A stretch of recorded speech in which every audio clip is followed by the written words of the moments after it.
Just think of chopping up a living being. What comes to your mind first? Chills, I assume.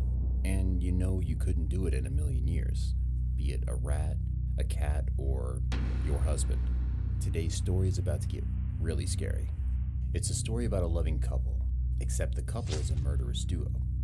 This was the disturbing love life of Kelly Corchan. First, she killed her boyfriend together with her husband. They chopped the body of her boyfriend and packed the parts like fresh meat. She even served her boyfriend's body to her neighbors during a barbecue party at their home. Gross. I apologize if you were eating right now. Then, she killed her husband. You might have heard love-hate stories before, but I'm sure they're not quite as tumultuous as this one. You'd be surprised to know that Kelly's husband was her high school sweetheart. And when she got a boyfriend, she actually believed she loved him. Let's get into the psychotic life of Kelly and try to understand it.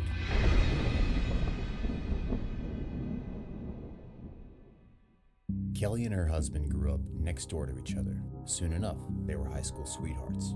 It seemed logical for them to end up as husband and wife. Everything seemed peachy, at least from the outside. There was something very wrong with Kelly. In February 2016, Kelly called 911 and asked them for urgent help as Jason wasn't breathing. Jason was found dead on the spot. In the early stages of the investigation, it was believed to be a heroin overdose. However, the expert medical board found that Jason was using large amounts of drugs, mainly as a treatment for his chronic back pain. The board soon decided this wasn't the reason behind his death. His death had been an act of murder, and the cause of death was asphyxiation. Kelly injected him with a lethal dose of heroin. Then she strangled him to death. After getting caught, Kelly explained to the detectives exactly why the murder happened. You can't even begin to imagine why. Back in 2002, when they were getting married, Kelly and Jason made a pact that they would kill anybody who gets in between them. And the most important part of the pact was that they had to do it together. There is an interview where the defendant has indicated that she and her husband engaged in an agreement shortly after they were married that if either one of them were to cheat on the other one, then the person who cheated would have to kill the person that they cheated with. Kelly started out by being disrespectful, even rude, to the interrogator. No more cheating. You too. We're like on equal playing field. No, we're not. I'm wearing pink handcuffs. Well, you are. We can't get past that. We can't, and I've asked them to paint them. Yeah, well, they won't. Somebody will. Next time you see them, they'll be blue. Yeah? Who do you think's gonna get them to paint them for you? I'll have Brian do it. Huh? I'll have Brian do it after he smiles. I don't think that's gonna happen. Her behavior changed a few times during the interrogation, but one thing that could be noticed throughout the whole of it, Kelly remained calm and seemed to be having fun too. There wasn't any sign of anxiety or stress on her side. Even when she explained in detail how her husband killed her love affair, she remained calm and showed no remorse or guilt for the murder.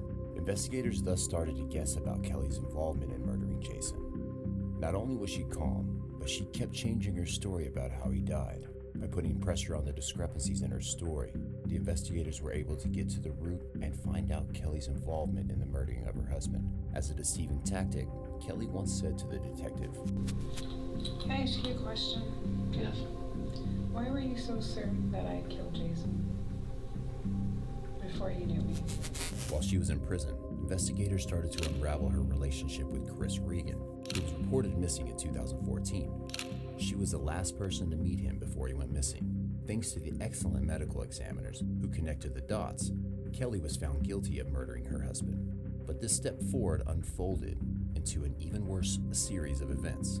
Let's continue the story of Kelly Corchan's murderous love life. In 2014, Kelly got stuck with a difficult choice: to murder one or to murder two. Take the life of her husband, whom she'd been with for 13 years, or her coworker, Chris Regan, her love affair that Jason knew about, or perhaps kill them both. It seems unfathomable to most, but for Kelly, it was just like tossing a coin. The fact shows clear signs of psychopathy. According to Dr. Joshua Buchholz, a psychologist at Harvard University, psychopaths are not aliens. They're people who make bad decisions.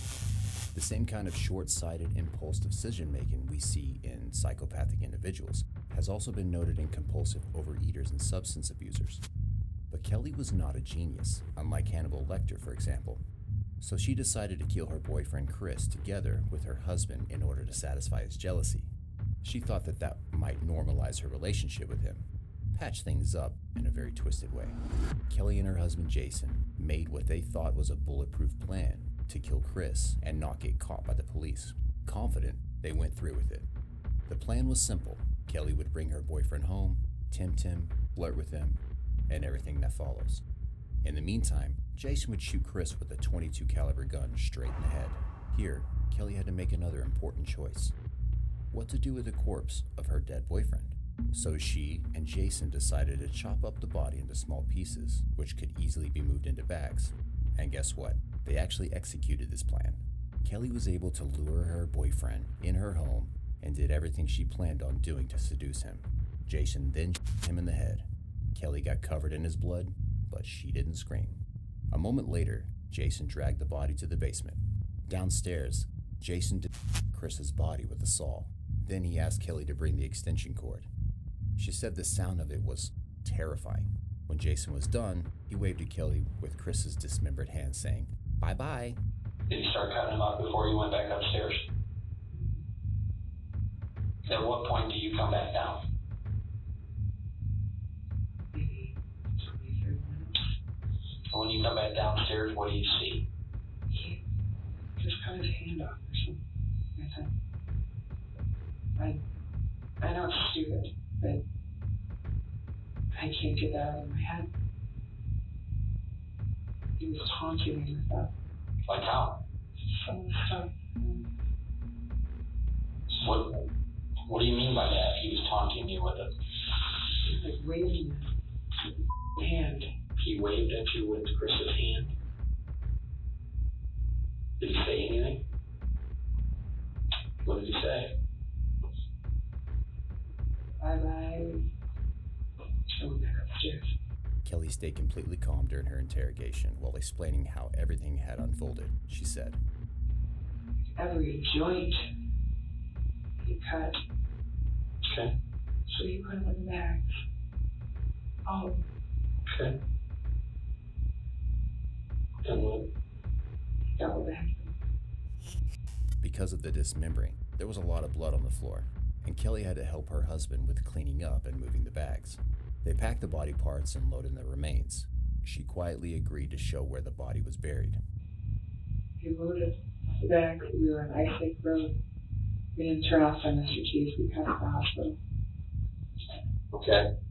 And then you believe that you pick the exact spot in the dark that he goes out there and carries Chris Reagan's remains out there. Yeah. So you're saying that Chris Reagan's on Patoga Trail in the general area. 639. He carries the bags in the woods by himself. You don't. Is that what you're telling me? Okay. And in what way, shape, or form? Buried? Okay. So you believe that you have the ability to take me to an exact spot where a body is buried. Is that what you're telling me? The only moment when Kelly said she was guilty was when she was getting questioned about Chris's death. Until then, she was confident it was all her husband's fault. Strangely, when the detective told her off for only getting bits of truth here and there, she said, You know, you sit back here and you say that you're the victim in all this, but yet you misled the investigation. You tried to, as much as possible, with bits and pieces of truth here and there. You know what? Why? I feel guilty. During the interview session, she could be seen trying to manipulate the investigators several times. She crossed her legs, acting natural, and spoke in a casual manner, but it was obvious to the detectives that she wanted to look smart.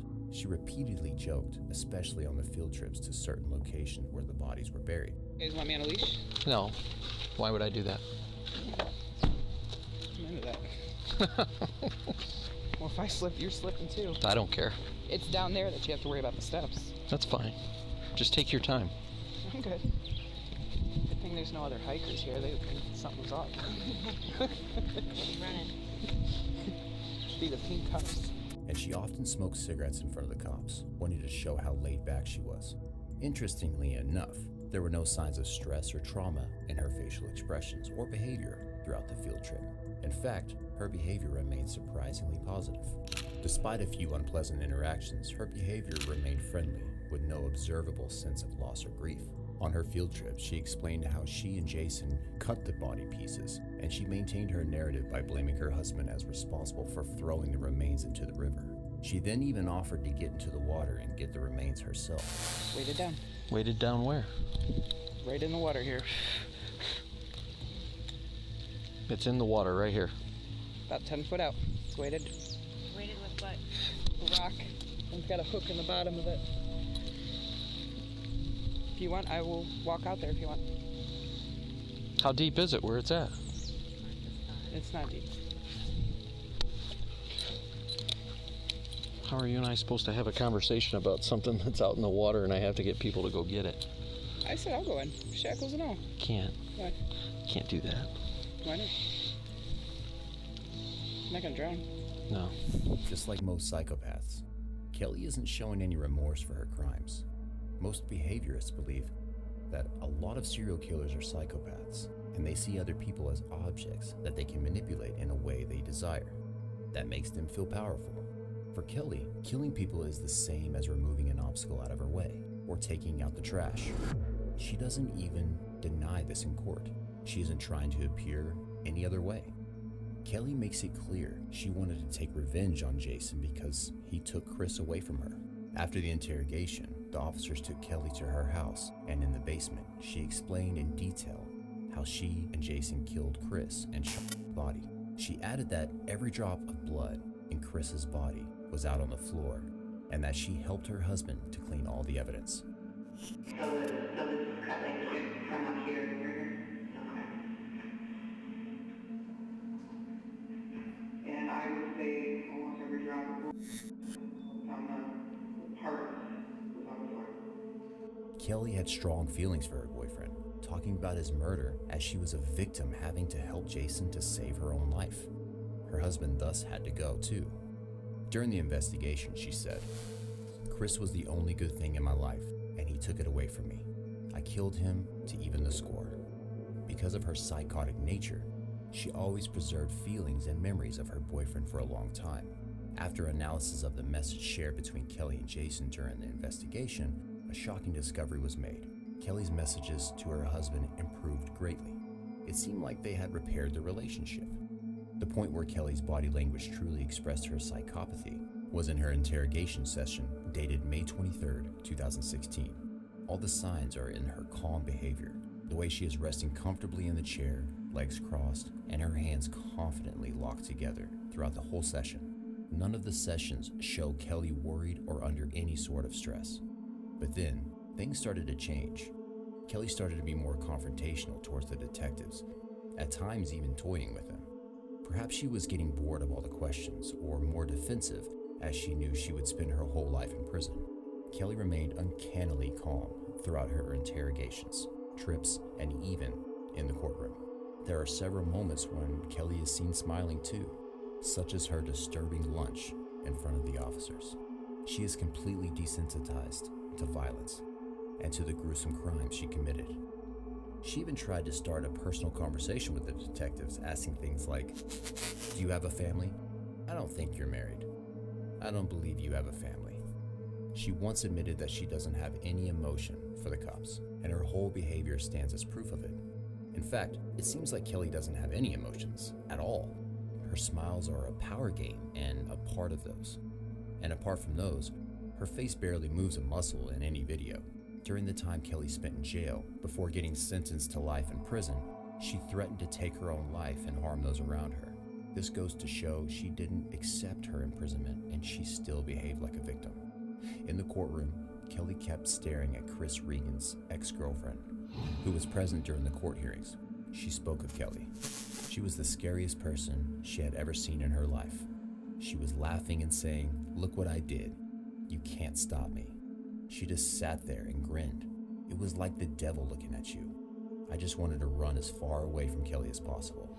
Kelly remained calm and expressionless throughout all her court hearings, including when she heard her sentence. Life in prison for the murder of Chris, plus 65 years for murdering her husband. Kelly was charged with 2 murders, but attorney Melissa Powell believes there could be more than 2 bodies buried by her. Kelly herself said maybe she did kill more people, but no one can know if it's a power game, a sick joke, or a tragic truth. According to the Iron County prosecuting attorney Powell, Kelly has had mental issues for a long time, and she was even admitted to a psychiatric hospital. She had written multiple goodbye letters to her family. Melissa believes that she has murdered up to 9 people. Kelly's own family and friends have told the police she might have murdered more people. If she has been as dutiful as she and Jason were with Chris's body, then it's likely there might be more bodies out there. It'll be difficult for the police to find whatever bits of bodies Kelly has hidden unless she points them out to the locations, much like she did in Chris's case. It's a chilling thought. Nevertheless, Kelly will never walk out of prison again. Is life in prison enough for such crimes? Let us know down below in the comment section. We can't wait to see your answers. Subscribe for more, and thank you for watching till the very end. See you next time, and stay safe.